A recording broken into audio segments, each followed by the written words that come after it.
kuɗi su ne a kwana. Masu gudu su gudu. Garara fannin magana.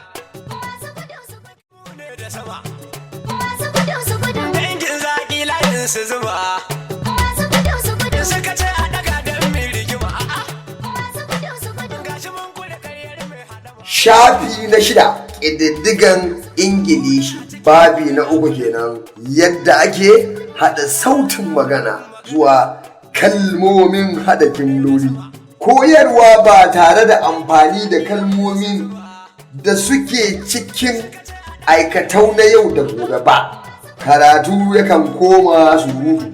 Koyarwa ba tare da amfani da kalmomin da suke cikin aikatau na yau da gobe ba. Karatu yakan koma surutu. A wannan babi na 3 wanda aka yi malakabi da cancanta, za mu ga yadda ake yin amfani da kalmomi na aikatau na yau da gobe waɗanda za a rubuta abinda idan ya shiga ya riƙe jijiyoyi da tsoka da ginin kwanya to sai dai a tafi rami da shi insha Allah. Sunan wannan babi cancanta. Bayaninsa shine buri sai da manufa.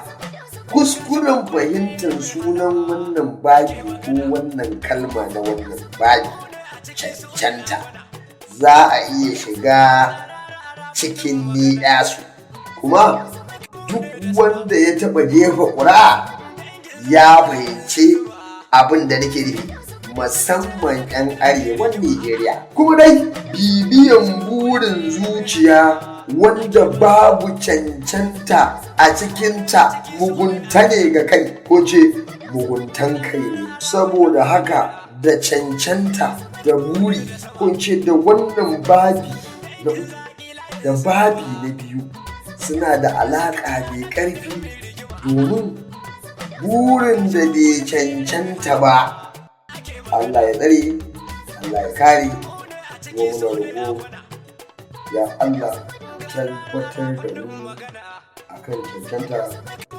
saboda Allah kai ne ka cancanci a yi maka. Masu gudu su gudu. Wancan ya faɗi, wancan ya faɗi.